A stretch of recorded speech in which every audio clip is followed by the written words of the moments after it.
Olá, caríssimos irmãos e irmãs, sejam bem-vindos a mais um áudio desta quinta-feira, dia 23 de abril de 2020, segunda semana da Páscoa, sendo a cor litúrgica branca.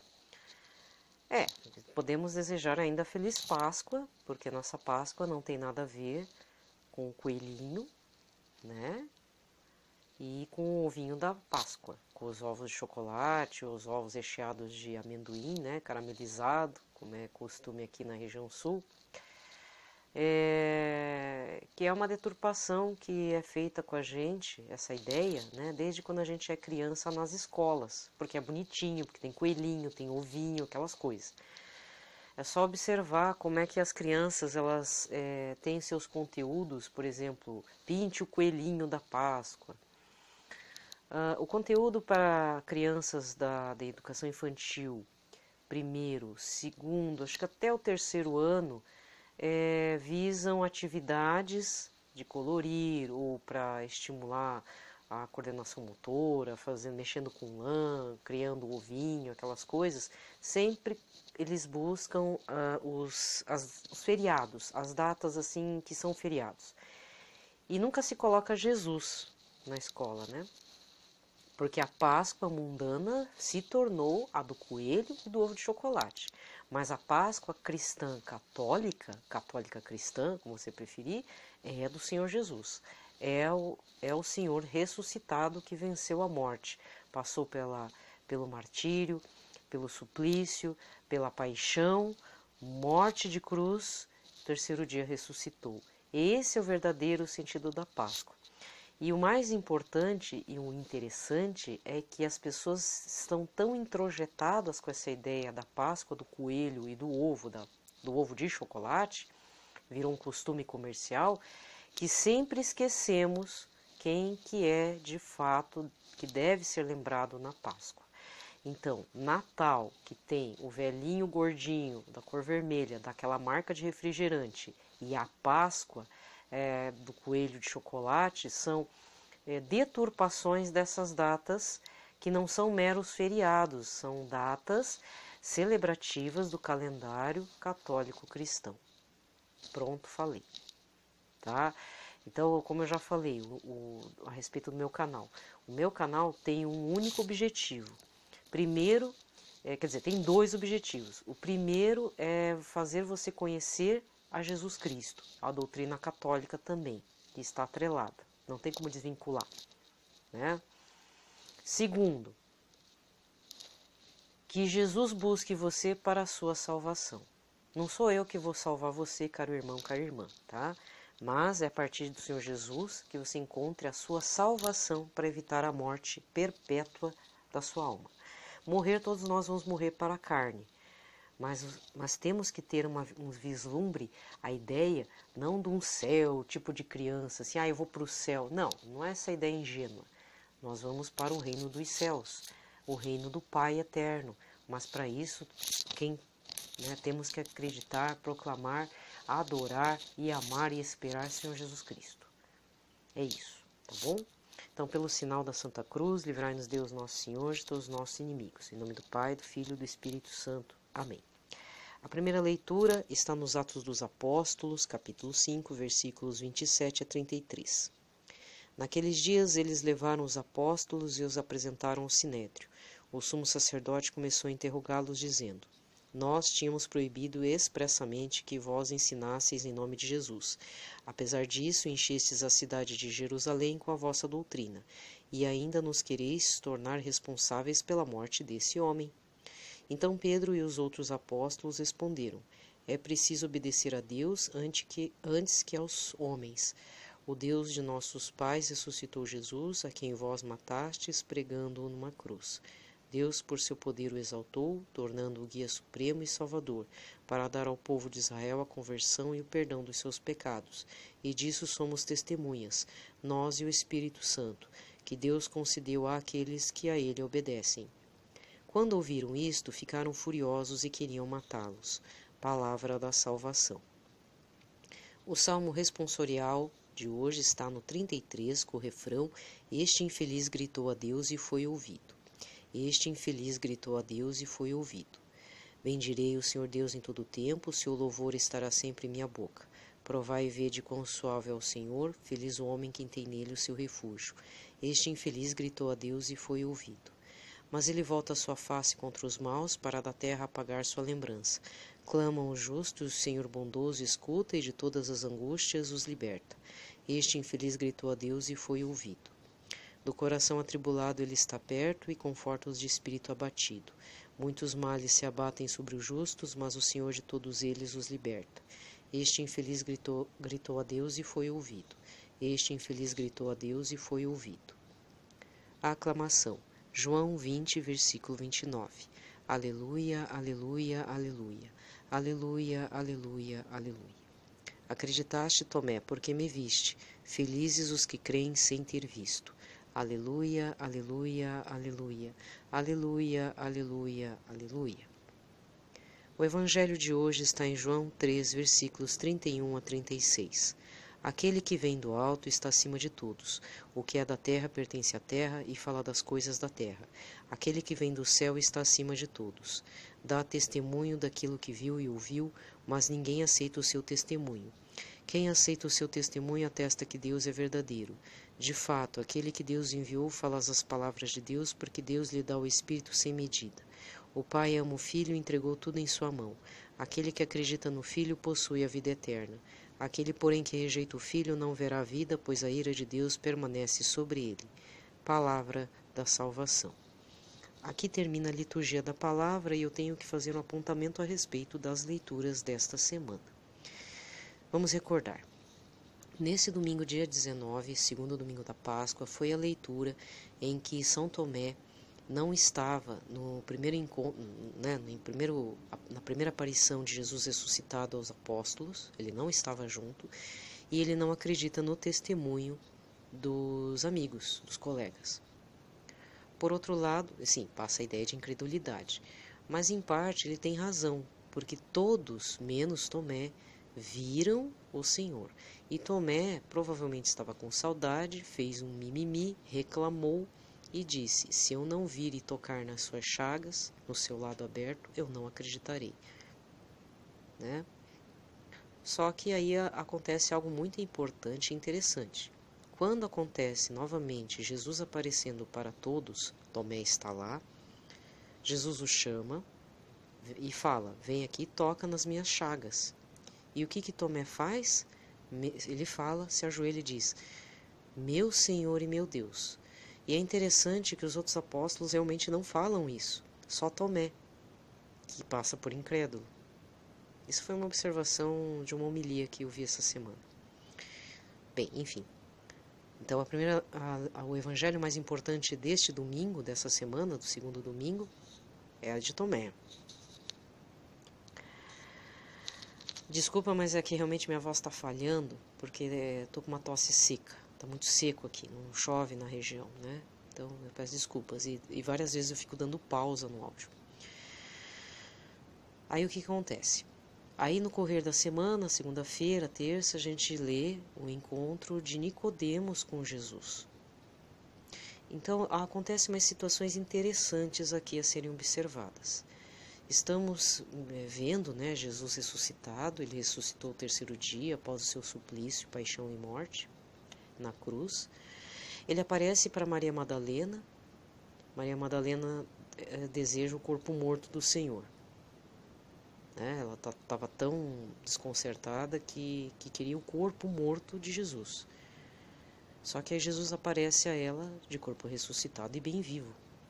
Né? Só que ele fala: nem venha me abraçar, né? Não me toque. Eu acho interessante que aí aparece a São Tomé.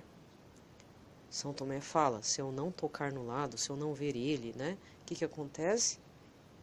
O Senhor Jesus fala: vem aqui e toque em mim, nas minhas chagas abertas. Aí Tomé toma atitude: meu Senhor e meu Deus, né? Tá certo que Jesus dá uma repreendida, mas é uma declaração importante. Aí na sequência dos evangelhos aparece a Nicodemos. Na verdade, não é que aparece para Nicodemos, Nicodemos vai ao encontro de Jesus antes da paixão e da condenação e paixão do Senhor Jesus. Porque algo nele diz que Jesus é diferente. mas ao mesmo tempo não compreende as palavras de Jesus. Contudo, Nicodemos tem um desdobramento importante que depois, no tempo comum, ou quando você for fazer a sua leitura de estudo bíblico, vai entender. No primeiro momento, Nicodemos faz as perguntas daquele jeito. Ele não consegue ver do alto. Ele não consegue entender o reino dos céus. E aí, Nicodemos até questiona os seus colegas fariseus, os mestres da lei, mas será que Jesus não é inocente? E aí Caifás e os outros dizem, você está louco? Você até é partidário dele? Né? Tem uma discussão interna entre eles. E quando Jesus morre na cruz, Nicodemos dá litros e litros de quilos, né, de um óleo perfumado para embalsamar o corpo. E tem na tradição da Igreja Católica que a jaculatória Deus Santo, Deus Forte, Deus Imortal, tende piedade de nós e do mundo inteiro. Essa frase, essa jaculatória vem de Nicodemos. Isso é uma tradição. Muitos padres, quando fazem homilia, dizem, no período da paixão, Deus Santo, Deus Forte, Deus Imortal, tende piedade de nós e do mundo inteiro. Então esse encontro com Nicodemos também é a nossa incredulidade. Muitas vezes somos São Tomé, somos Nicodemos, somos Maria Madalena, somos João, evangelista, que tem que ver o sepulcro vazio para entender e compreender o que o Mestre dizia a respeito da ressurreição.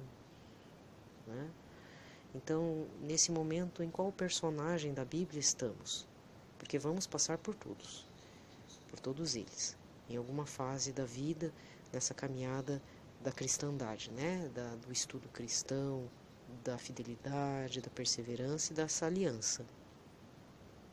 Então fica a reflexão para hoje, lembrando que agora os evangelhos estão dizendo do testemunho de João e Pedro, logo após a efusão do Espírito Santo, em que eles curam o paralítico.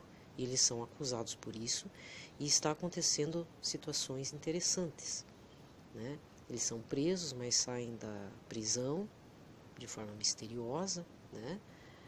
E interessante que eu estou gravando esse áudio hoje na quarta-feira à noite. A homilia dessa quarta-feira do Santuário do Pai das Misericórdias, que você pode estar acessando pelo Canção Nova Play, das 7 horas da manhã, foi com o padre José Augusto. E ele falou a respeito de uma santa, Santa Sônia, que era da Rússia e vai para o período isso é no tempo do imperador Adriano, Império Romano. Ela sai da Rússia e vai para Roma e as filhas dela são martirizadas.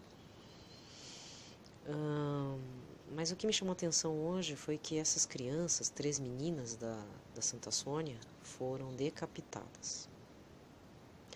Mas antes disso, uma das filhas conseguiu se safar de muitos martírios. E o único jeito de matá-las foi decapitando. Isso lembra também um pouco a história de Santa Cecília, que diz que o corpo está incorrupto. Apesar que tem um mausoléu, tem uma estátua representando a posição do corpo, mas ela também, se não me engano, tentaram decapitá-la.